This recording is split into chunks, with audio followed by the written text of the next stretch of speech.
Hello నమస్తే, నేను అశోక్. ధర్మస్థల గత 10 రోజుల నుంచి మీడియా వ్యాప్తంగా దేశవ్యాప్తంగా ఒక పెద్ద చర్చనీయాంశంగా మారినటువంటి దేవాలయం. అక్కడ ఎన్నో వేల మంది వందల మందికి సంబంధించినటువంటి హత్యలు జరుగుతూ వచ్చాయని చెప్పేసి కూడా పెద్ద ఎత్తున చర్చనీయాంశం అవుతుంది. దాదాపు 158 అధికారికంగా అక్కడ చనిపోయారంటూ కూడా ఇప్పుడు గవర్నమెంట్ కూడా బయట తీసుకొస్తుంది. అసలు ఎందుకు ధర్మస్థల ఇప్పుడు ఇంత వివాదంగా మారుతుంది? దీని వెనకాల కారణం ఏంటి?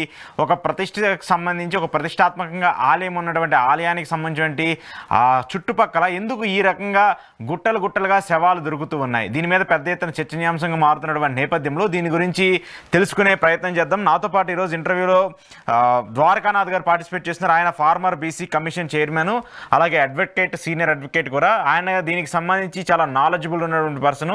ధర్మస్థలకు సంబంధించిన వ్యవహారం మీద ఆయనతో మాట్లాడి మరిన్ని వివరాలు తెలుసుకుందాం. ద్వారకానాథ్ గారు నమస్తే. నమస్తే. నమస్తే సార్, మీరు ఈ ధర్మస్థలకు సంబంధించిన వ్యవహారాన్ని గతం మీరు కూడా చూస్తూ ఉంటుంటారు. ఒక 10 రోజుల నుంచి మీడియాలో కావచ్చు పెద్ద ఎత్తున దేశవ్యాప్తంగా చర్చనీయాంశంగా మారుతుంది. ఎందుకు ఈ ఇష్యూ ఇప్పుడు బయటకు వచ్చింది? ఇంత వైరల్గా మారడానికి గల కారణం ఏంటి?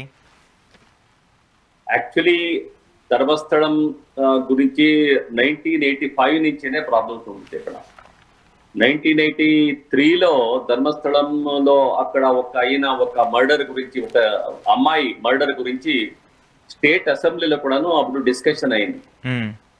ధర్మస్థలం వీరేంద్ర హెగడే గారు చాలా ప్రభావం ఉండే వ్యక్తి. అతనికి ఇండియా దేశంలో ఉండే భారతరత్న ఇడిసి అన్ని ప్రశస్తులు వచ్చినాయండి. ఇప్పుడు ఆయన రాజ్యసభ మెంబర్ కూడా అయినాడు. రాజ్యసభ మెంబర్ అయినాడు ఇప్పుడు. Very influential man. ధర్మస్థలంకి ఒక ఇతిహాసం ఉంది అక్కడ. ఎందుకంటే ఆడి ఏమైతే కూడాను సత్యం నడుస్తుంది. ఇక్కడ ఎవరన్నా ఏమన్నా గొడవలు పడతాయి, ధర్మస్థలానికి పోయి ప్రమాణం చెయ్యి అడుగుతారు జనాలు. అంతా దానిపైన గౌరవం ఉంది. అయితే అక్కడ ఈ డెత్స్ 1980s నుంచినే శురువైంది. అయితే ఒక ప్రాబ్లం ఏమంటే డెత్స్ యావది అవుట్లకు వస్తూ ఉండలేదు. ఎందుకంటే డెత్స్ యావదే అవుట్లకు వస్తే కూడాను అక్కడ పోలీస్ స్టేషన్ లో కంప్లైంట్లు తీసుకుంటా ఉంటారు. ఎందుకంటే ఆ కంప్లైంట్స్ వీళ్ళు ఫ్యామిలీకి ఎగనిస్ట్ గా ఇస్తారు అనేసిందే ఆడ ఎవరును కంప్లైంట్స్ తీసుకుంటా ఉంటారు. ఇంక వాళ్ళు ఆ విక్టిమ్స్ ఇక్కడ ఏమైనా వచ్చి స్టేట్ లో ఏమైనా చెప్పాలా అంటే అది కాంగ్రెస్ కావచ్చు, బీజేపీ కావచ్చు, యావదే గవర్నమెంట్ కావచ్చు, వాళ్ళ పరంగా ఉంది. అందుకోసము వాళ్ళు భయపడతారు, దాన్ని ఇచ్చేదానికి భయపడతారు. ఇలాగే నడుస్తూ వచ్చింది. 1983లో ఒక సెన్సేషన్ మర్డర్ అయింది. పద్మలత ప్రకరణం ఉందని మేము పిలుస్తాం. పద్మలత అనే ఒక అమ్మాయిని అక్కడ చంపేస్తారు. ఓకే. ఆమె అమ్మాయిని చెప్పింది ఎందుకంటే ఆ అమ్మాయి తండ్రి కమ్యూనిస్ట్ గా అక్కడ ఎలక్షన్ కి తెలుసుకోలేకపోయాడు పంచాయతీకి. వీళ్ళు నువ్వు ఎవరు నిలకూడదు మా ఎగనిస్ట్ గా అని చెప్పారు. వీళ్ళు వినలేదు. అప్పుడు ఆ అమ్మాయిని ఎత్తుకొని పోయి వాళ్ళు రేప్ చేసి చంపేస్తారు. ఇది సినిమాలో నడుస్తుంది కదా, అలా నడిచింది ఇది.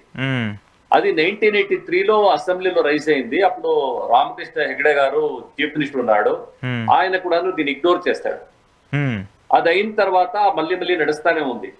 రీసెంట్ గా ఏమైంది, ఎంతో మందిని అక్కడ నేను పూడుస్తా ఉంటే ఒక వాళ్ళ టెంపుల్ లో పనిచేసే ఒక మనిషి, క్లీనింగ్ చేసే మనిషి, వాడు ఏం చేశాడు, ఒక 10-11 years బ్యాక్ వాడు ధర్మస్థలం నుంచి వెళ్ళిపోయాడు.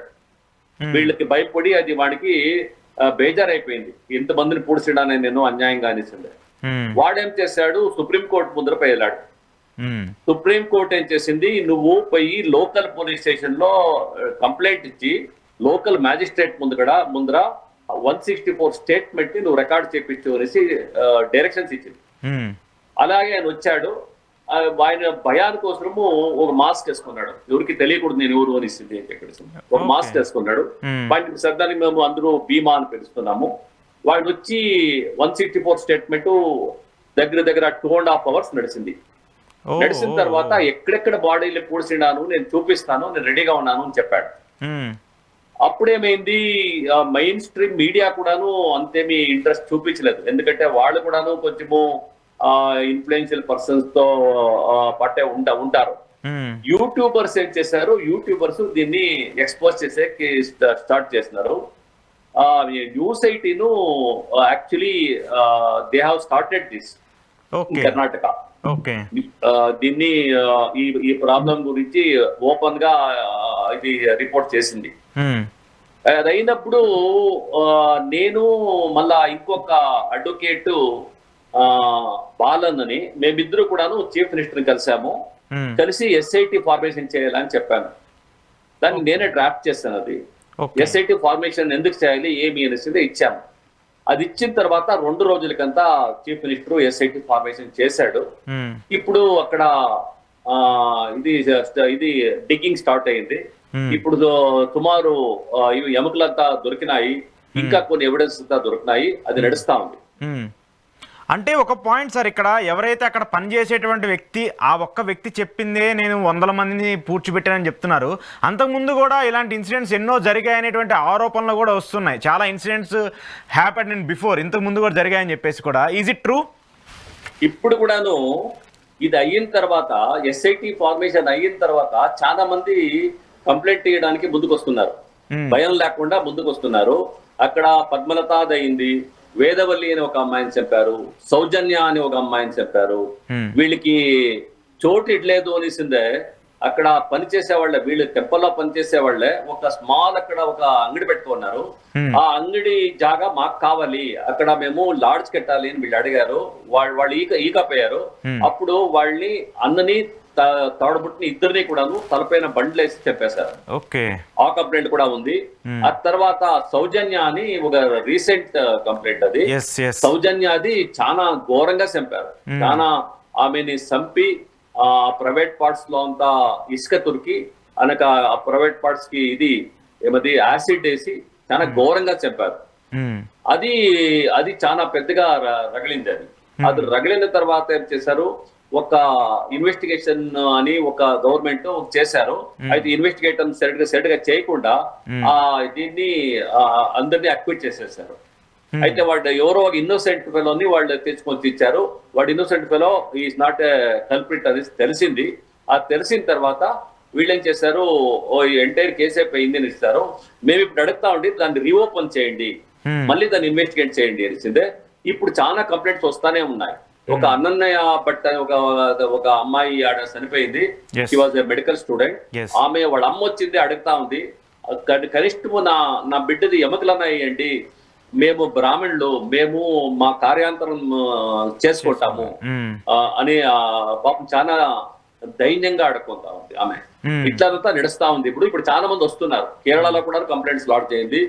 కేరళ ధర్మస్థలకి దగ్గర దానికి కేరళ అమ్మాయిలు ఇక్కడ నర్సింగ్ చేసేదానికి వస్తా ఉంటారు, మెడికల్ చేసేకి వస్తా ఉంటారు. అందుకోసం వాళ్ళందరిది కూడా చాలా నియర్లీ ఒక ఉగ్రప్ప రిపోర్ట్ అని ఒకటి ఇచ్చాడు ఆయన, ఒక ఫార్మర్ ఎంపీ. ఆయన రిపోర్ట్ ప్రకారము అదొక స్మాల్ పోలీస్ స్టేషన్, దీన్ని ధర్మస్థలాది బెళతంగడి పోలీస్ స్టేషన్ అని పిలుస్తారు. ఆ పోలీస్ స్టేషన్ లో 5 years లో 467 మిస్సింగ్ కంప్లైంట్స్ ఆడపిల్లలది అక్కడ డాక్యుమెంట్. ఇప్పుడు 50 రికార్డ్స్ పెట్టుకోండి పోలీస్ స్టేషన్ లో, అంతా డిస్ట్రాయ్ చేస్తున్నారు. కంప్లైంట్లు ఇచ్చిన వాటికి సంబంధించిన ఏం లేవు, అక్కడ డిస్ట్రాయ్ చేసేసారు, పూర్తిగా డిస్ట్రాయ్ చేస్తున్నారు. కంప్లైంట్స్ లేదు అక్కడ. అంటే ఈ రేంజ్లో ఇంత జరుగుతూ ఉన్నప్పుడు కూడా it is happened from since 1980 నుంచి ఇవన్నీ కూడా జరుగుతున్నాయని చెప్పేసి మీరు చెప్తూ ఉన్నారు. మీరు కూడా ఇలాంటి వాటి మీద ఫైట్ చేస్తూ ఉన్నారు. Still you are fighting on this issues. Why government not taking serious action on issues? ఎందుకు గవర్నమెంట్ యాక్షన్స్ తీసుకోలేకపోతుంది? Because I told you no, because this government is okay. ఈ గవర్నమెంట్ ఎస్ఐటి నన్నా ఫార్మేషన్ చేసింది. దీని వెనుకొండిన government SIT కూడా చేస్తా ఉంటా. ఇక్కడ కాంగ్రెస్ గవర్నమెంట్ ఉంది కాబట్టి కొంచెము ప్రోగ్రెసివ్ గా యూతం చేసింది. దీని వెనుక బీజేపీ గవర్నమెంట్ ఉందా, బీజేపీ గవర్నమెంట్ డెఫినెట్ గా చేస్తా ఉండలేదు. ఇప్పుడు ఎస్ఐటి ఫార్మేషన్ చేసి ఎస్ఐటికి ఏం కావాలో అంత ఇస్తా ఉంది. ఇప్పుడు వస్తా ఉండే న్యూస్ ప్రకారము ఆ ఎముకలు ఇంకా చాలా తొట్టు స్ప్రెడ్ అయినాయి, ఆ బాడీలు పుడిసిండే చాలా తొట్టు స్ప్రెడ్ అయింది. అందుకే ఏరియల్ సర్వే చేయాలి. ఏరియల్ సర్వే చేసింది అంటే ఒక లేటెస్ట్ టెక్నాలజీని యూజ్ చేసి ఇంకా ఎక్కడెక్కడ స్కెల్టన్స్ ఉండాలి అనేసి కనపట్టాలి అనేసి చేస్తా ఉంటారు. బహుశా అది కూడా ఇంకేం స్టార్ట్ అయింది. ఓకే సార్ యాక్చువల్గా ఈ టెంపుల్కి సంబంధించి కొన్ని రూమర్స్ వస్తున్నాయి సార్. ఈ యొక్క టెంపుల్కి సంబంధించి ఇప్పుడు ఎవరైతే దీన్ని లీడ్ చేస్తున్నారో ఇది ఒక ప్రైవేట్ ఆర్గనైజేషన్ లీడ్ చేస్తుంది. This is not a government entity body, not in under endowment department. So వాళ్ళు ప్రైవేట్గా చేస్తున్నారు. దీనికి సంబంధించి వేల కోట్ల ఆస్తులు ఉన్నాయి, దీనికి వెనకాల వేల కోట్లకు సంబంధించి అంటే వందల ఎకరాలు ఉన్నాయని చెప్పేసి కూడా ఒక చర్చ జరుగుతుంది. సో ఆ పవర్ని అదంతా ఎంజాయ్ చేయడానికి కొన్ని కుటుంబాలు మాత్రమే దీన్ని రూల్ చేస్తున్నాయి అనే ఒక సిచ్యువేషన్ ఉంటుంది. Is it true? 100% ట్రూ ఇది. ఎందుకంటే వాళ్ళు ఆ family they are Jains, they are not Hindus. Okay. ఇక్కడ పూజ చేస్తా ఉండేది temple, Hindu temple. Manjunatha is Hindu temple, Shiva temple అది. జైన్స్ శివ టెంపుల్ ని ఎందుకు పూజ చేస్తారు? రిలీజియన్ వేరేగా ఉండేటప్పుడు శివ టెంపుల్ కి వచ్చి వీళ్ళు ఎందుకు చేస్తారు? Because of this business. ఇది వ్యాపారం కాబట్టి ఈ పని చేసేకి వాళ్ళు ముందుకు వచ్చినారు.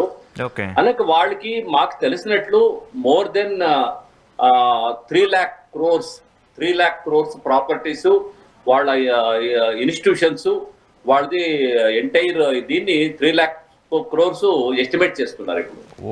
వాళ్ళది మైక్రో ఫైనాన్సే 25,000 crores మైక్రో ఫైనాన్స్ వాళ్ళు చేస్తా ఉండేది.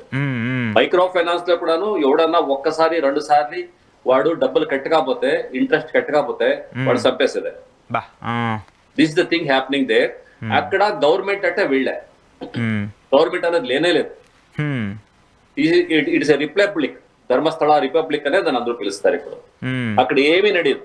వీళ్ళు ఏం చేస్తారో అదే. వీళ్ళు ఎవరు అంగడికి ఇస్తారో అక్కడ అంగడి పెట్టుకోవాలా, ఎవరు హోటల్కి ఇస్తారో వాళ్ళు హోటల్ పెట్టుకోవాలా, ఎవరు ఏం చెప్తే అది చేసుకొని ఉండాలి. కానీ వీళ్ళు నిడిసి ఏమి చేసేట్లేదు. అది entire family property. As you said, మీరు చెప్పినట్టు ఆడ ఒక గవర్నమెంట్ కి, even government has given the tax free for them. వాళ్ళకి ట్యాక్స్ ఫ్రీ ఇచ్చినారు ఇంతంతా ఉండేటప్పుడు. అంత పెద్ద రెవెన్యూ ఉండేటప్పుడు దాన్ని గవర్నమెంట్ యూజ్ చేసుకోవాలి, దాన్ని పబ్లిక్ పోవాలి ఆ రెవెన్యూ. అది ఇడిసి అది ఒకే ఫ్యామిలీ ఎంజాయ్ చేస్తా ఉన్నారు. They are enjoying a lot.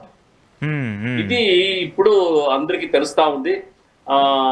ఇప్పుడు మేము కూడాను చిన్నప్పుడు ధర్మస్థలానికి 2 రూపాయలు మనీ ఆర్డర్ చేస్తూ ఉంటాం. అక్కడ ధర్మం నడుస్తుంది అనిస్తే అది ప్రతి ఒక్కరూ కూడాను కర్ణాటకలో ధర్మస్థలం అంటే ఒక గౌరవం. 2 రూపాయలు 5 రూపాయలు మనీ ఆర్డర్ చేస్తా ఉంటారు. ఎంతో మంది అక్కడ బియ్యము, బ్యాళ్ళు, ఇవి కూరగాయలు అవత తెచ్చిస్తా ఉంటారు ఆ టెంపుల్ కి. ఇప్పుడు కూడా అది నడుస్తూ పోతా ఉంది. ఎందుకంటే ఆ టెంపుల్ పైన అలాంటి ఒక నమ్మకం ఉండేది. ఇప్పుడు ఆ నమ్మకం అంతా పోగొట్టుకుంటున్నారు. అంటే ఇప్పుడు బేసిక్గా ఇన్ని ఇష్యూస్ జరుగుతున్నాయి, ఇంతమందిని చంపేస్తున్నారు, అన్ని బాడీస్ అక్కడ దొరుకుతున్నాయి కదా. దొరుకుతున్నప్పుడు ఎవరో ఒకరి మీద అలిగేషన్స్ వస్తాయి కదా. ఈ ట్రస్టీని నడిపించేటువంటి వ్యక్తులు కావచ్చు, లేదంటే అక్కడ పనిచేసినటువంటి కొంతమంది కీలక వ్యక్తులు కావచ్చు, ఆ బోర్డులో ఉన్నటువంటి కొన్ని మెంబర్స్ కావచ్చు, వాళ్ళకి తెలియకుండా ఇలాంటివి జరుగుతాయా? దట్టు కూడా చాలా అలిగేషన్స్ వస్తున్నాయి, చాలా పెద్ద పెద్ద వాళ్ళ పేర్లు కూడా బయటకు వినిపిస్తూ ఉన్నాయి, the big names in this issue. So is it correct sir? అవునవును. ఈ ఇష్యూలో వీళ్ళేమన్నా SIT వీళ్ళేమన్నా అరెస్ట్ చేసి ఇంట్రాగేషన్ చేసింది అంటే చాలా సత్యాలు బయటకు వస్తాయి.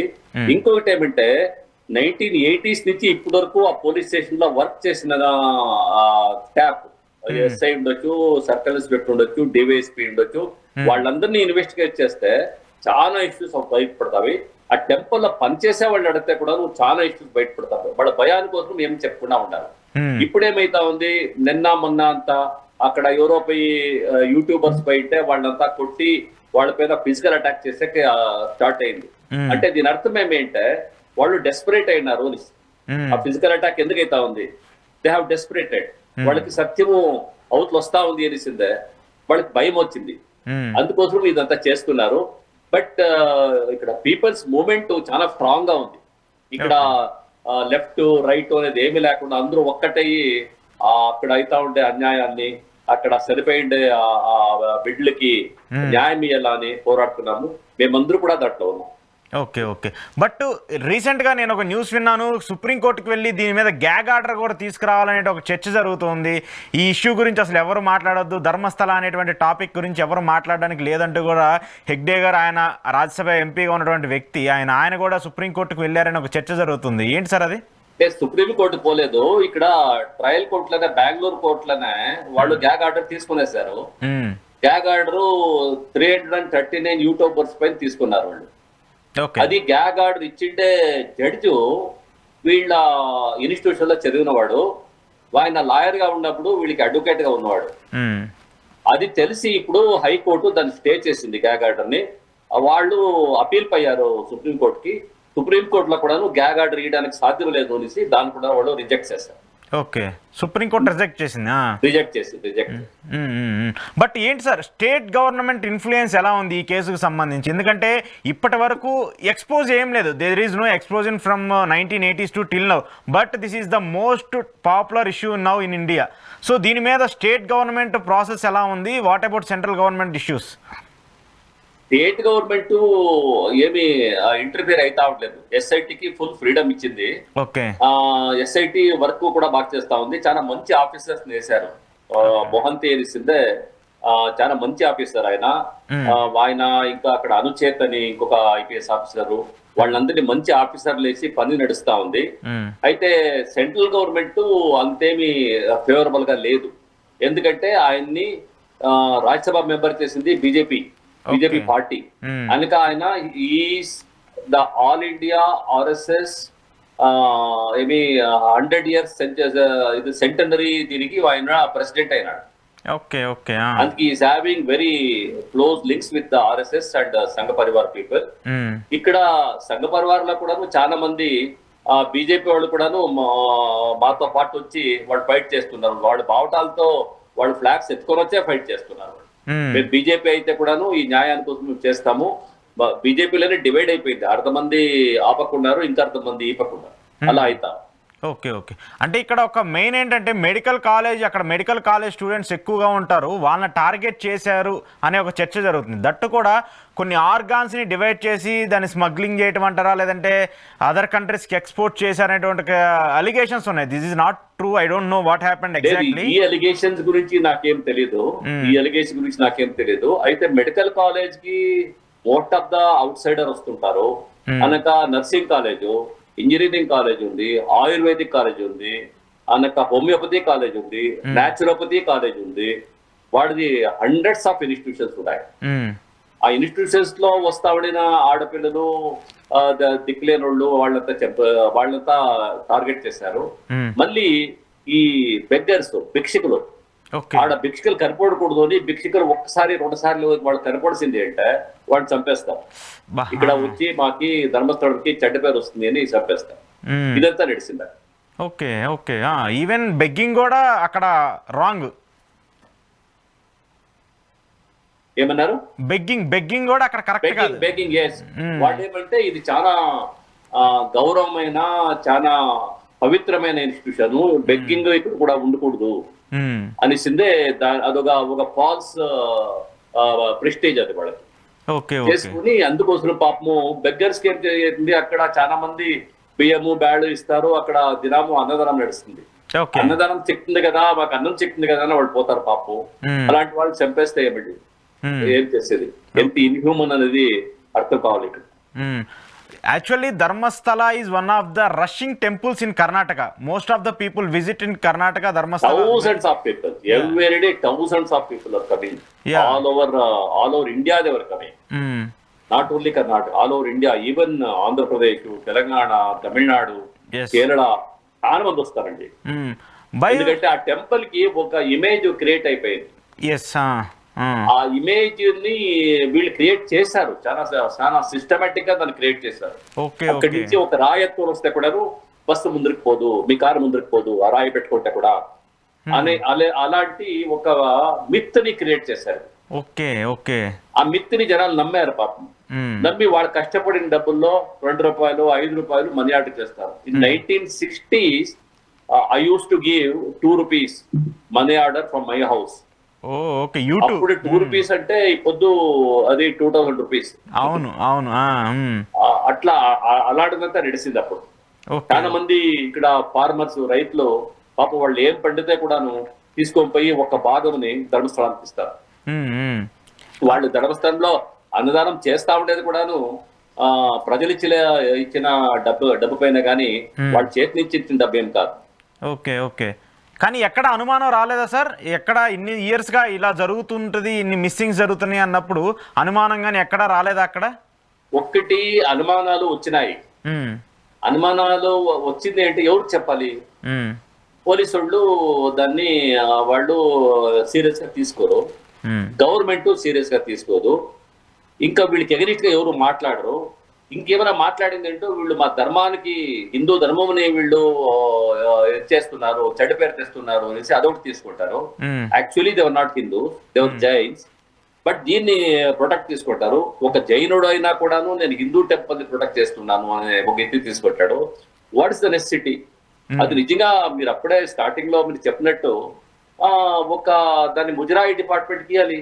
ముజరాయి డిపార్ట్మెంట్ కి ఆ ఎంటైర్ ఇది అక్కడ ఉండే ఎకనామిక్స్, అక్కడ ఉండే రిసోర్సెస్ పోయింది అంటే అది ప్రజలకు పోతుంది.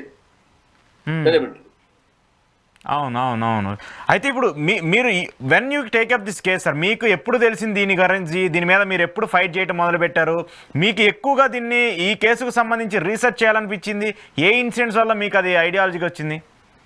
నేను advocate and also journalist. Okay. నేను 1985 లోనే ఒక ఆర్టికల్ రాశాను. 1985 లో లంకేష్ పత్రిక అనేసి ఇక్కడ చాలా ఫేమస్ పత్రిక ఉండేది అప్పుడు. ఆ పత్రికలో ఒక వేదవల్లి అనే ఒక అమ్మాయిని రేప్ చేసి, ఆడే స్కూల్ టీచర్ ఆమె రేప్ చేసి ఆమెని ఇది కొట్టి పీసెస్ చేసి ఒక మూట కట్టేదాన్ని నేత్రావతి నదిలో వేసేసిండు. దాన్ని రిపోర్ట్ చేసిండు అప్పుడే. అది రిపోర్ట్ చేసినప్పటి నుంచినే నాకు తెలుసు ఇది అయితా ఉంది. మళ్ళీ చాలా మందికి ఇది తెలిసిండా, చాలా జనం జర్నలిస్ట్ కి తెలిసిండా. అనంక ఏమైంది, కొంతమంది జర్నలిస్ట్ రీసెంట్ గా యూట్యూబ్స్ వచ్చినాక మాట్లాడక స్టార్ట్ చేశారు. పర్టికులర్ గా సమీర్ అనేసి ఒక యూట్యూబర్ ఫస్ట్ ఎక్స్పోజ్ చేస్తాడు. ఒక young boy 20 to 23 years old boy, ఒక యూట్యూబర్ ఫస్ట్ దీన్ని ఎక్స్పోజ్ చేస్తాడు. ఎక్స్పోజ్ చేసినప్పుడు అది 2 crores వ్యూస్ పోతుంది. Okay okay. అక్కడి నుంచి ఇది ఆరంభమైంది. ఇప్పుడు మేమంతా ఇన్వాల్వ్ అయినాము. Last time Supreme Court judge justice Gopal Gowda కూడా వచ్చి ఓపెన్ గా మాట్లాడారు. మాతో పాటు వచ్చి ఆయన ఓపెన్ గా మాట్లాడారు. ఇప్పుడు చాలా ఇంపార్టెంట్ పర్సన్స్ అంతా వస్తున్నారు ఇప్పుడు. అయితే ఇప్పుడు అక్కడ మెయిన్ గా దీన్ని బయటికి తీసుకొచ్చింది అక్కడ పనిచేసేటువంటి ఒక వ్యక్తి who is working in the temple previously. They reveal these issues all they reveal him. Any evidences ఇప్పుడు వరకు బయటకు వచ్చేసారు. ఇప్పుడు తవ్వకాలు జరుగుతున్నాయి కదా, స్కెల్టన్స్ అయితే బయటపడుతున్నాయి. అసలు అక్కడ ఏంటి, ఎవరివి ఏంటి అనే ఎవిడెన్సెస్ ఏమైనా బయటకు వచ్చాయా? ఇప్పుడు ఏమైతా ఉంది, వాళ్ళు అక్కడ ఉండే మెటీరియల్ కలెక్ట్ చేస్తున్నారు. అది ఎముకలు కావచ్చు, ఎంటుకలు కావచ్చు, మెటీరియల్స్ కలెక్ట్ చేస్తున్నారు. దాన్ని ఎఫ్ఎస్ఎల్ కి పంపిస్తున్నారు. ఎఫ్ఎస్ఎల్ లో ఇప్పుడు మిస్సింగ్ కంప్లైంట్స్ ఉంది కదా, దాంతో పాటు దీన్ని మనం కనెక్ట్ చేసింది అంటే మనకి ఎక్కడో ఎఫ్ఎస్ఎల్ లో లింక్స్ దొరుకుతుంది మనం. అందుకోసం అది ఇన్వెస్టిగేషన్ ముందుకి ఇన్వెస్టిగేషన్ లో అదంతా వస్తుంది. బట్ ఇప్పుడు they are correcting the material right now. FSL కి దాన్ని పంపిస్తున్నారు కూడాను, దాని అంతా ప్రిజర్వ్ చేసి పంపిస్తున్నారు. ఎఫ్ఎస్ఎల్ దాన్ని డిఎన్ఏ టెస్ట్ చేయాల్సి, డిఎన్ఏ చూడాల్సి. డిఎన్ఏ ద్వారా ఏదైనా ప్రూవ్ అయితే మనకు అక్కడ తీసుకురాలేదు. అవును అవును. లేకపోతే కూడాను అదేమి శ్మశానం కాదండి, it's not a burial ground. అలాంటి ప్లేస్ లో అన్ని బాడీలు ఎట్లు దొరుకుతుంది, ఎందుకు దొరుకుతుంది, ఈ ప్రశ్నలు వస్తాయి కదా. అంటే ఇక్కడ కొంతమంది ఎక్స్ ఎంప్లాయీస్ వాళ్ళని మేమే చంపామని చెప్పేసి కొంతమంది స్టేట్మెంట్స్ ఇస్తూ ఉన్నారు దీని వెనకాల. అంటే మేమే చేసామని చెప్పేసి కొంతమంది బయటకు చెప్తున్నారు. అంటే పెద్దవాళ్ళని ఎస్కేప్ చేయడానికి ఇలా కొంతమంది బయటకు వచ్చి వాళ్ళ పేర్లు మేమే అని చెప్పేటువంటి ఒక ఇష్యూ కూడా నడుస్తుంది కదా. 100%. బికాస్ వాళ్ళ దగ్గర కావలసినంత డబ్బు ఉంది, వాళ్ళు ఏమైనా చేయగలరు. ఎవరినో ఒకరిని పట్టి ఇప్పుడు దీంట్లో కేసులో అట్లే చేశారు వాళ్ళు. ఒక ఇన్నోసెంట్ ని సౌజన్య కేసులో తెచ్చి సంతోష్ రావు అని ఇన్నోసెంట్ తెచ్చి వీనే చేశాడు అనేసి వాళ్ళ పైన చార్జ్ షీట్ ఫిక్స్ అయిపోయింది. అయితే ఇన్వెస్టిగేషన్ లో తర్వాత కోర్టులో ఎవిడెన్స్ లో తెలిసింది వాడికి దాంట్లో సంబంధమే లేదు. ఇలాంటి కూడా చేయొచ్చును. మళ్ళా వాళ్ళు ఏం చేయొచ్చు, వాళ్ళకి కావాల్సిన మనుషులు పంపించి మేమే చేసి ఒప్పించేసి తర్వాత వాళ్ళు జైలు ఇచ్చి ఎస్కేప్ చేసుకుంటారు. వాళ్ళకి ఎందుకు మాత్రం అది డబ్బులు ఇస్తే ఏమైనా అయింది కదా ఈ దేశంలో, అది చేసుకుంటారు. They can do all sorts of things. వాళ్ళు ఇంకా ఏమేమి కావాలో అంతా చేస్తారు. Because they are very influential people, very rich people, okay thinkingly rich people. Okay okay అంటే మీరు బిలీవ్ చేస్తున్నారు దీని వెనకాల ఒక పెద్ద వ్యక్తుల ఫ్యామిలీ ఉంది, వాళ్ళ అండర్లోనే ఇవన్నీ జరిగినాయని కూడా మీరు బిలీవ్ చేస్తున్నారు. బిలీవ్ చేయడానికి మా దగ్గర ఇన్సిడెన్సెస్ ఉండవు కదండి. ఇప్పుడు సర్కమ్స్టెన్సెస్ ఏం చెప్తుంది, సర్కమ్స్టెన్సెస్ లో మనం బిలీవ్ చేయాల్సి వచ్చింది. ఓకే ఇంకేం మేము ప్రిజుడిషియల్ గా బిలీవ్ చేస్తా ఉండదు కాదు. ఆ సర్కమ్స్టెన్సెస్ మనకు కనపడుస్తా ఉండే ఎవిడెన్సెస్ వీటితో చూసినప్పుడు బిలీవ్ చేయాల్సి వస్తుంది. ఇప్పుడు ఎన్ని రోజుల్లోని మేము ఇది చూసుకొని ఊరికే ఉండాలి? ఎప్పుడైనా ఒక్క రోజు దీనికి ఎండ్ కావాలి కదా. దేవుడు కూడా అటుండే మంజునాథుడు కూడా తెలుసు కదా ఇక్కడ అన్యాయం అవుతా ఉంది నిజంగా. ఆయన ఎన్ని రోజులు ఊరికే ఉంటాడు? ఆయనే వీళ్ళకి శిక్షిస్తాడు అని మేము నమ్మిండాం. So now it is happened అంటారు. ఓకే ఓకే సో చూద్దాం సార్, దీనికి సంబంధించి గవర్నమెంట్ సైడ్ నుంచి కావచ్చు, కర్ణాటక గవర్నమెంట్ దీని మీద చాలా సీరియస్ యాక్షన్ తీసుకుంటుంది. I hope you will continue fight on this issue. So truth బయటికి రావాలి, ఎవరెవరైతే ఈ ఇష్యూలో ప్రాణాలు కోల్పోయారో వాళ్ళందరికీ కూడా న్యాయం జరగాలని చెప్పేసి we also support you sir. Please continue your fight. Thank you sir, thank you very much for your valuable time. Yeah sir, thank you. ఇది ద్వారకానాథ్ గారితో ధర్మస్థలకు సంబంధించిన వ్యవహారం మీద స్పెషల్ ఇంటర్వ్యూ. చూస్తూనే ఉండండి ఈహా టీవీ.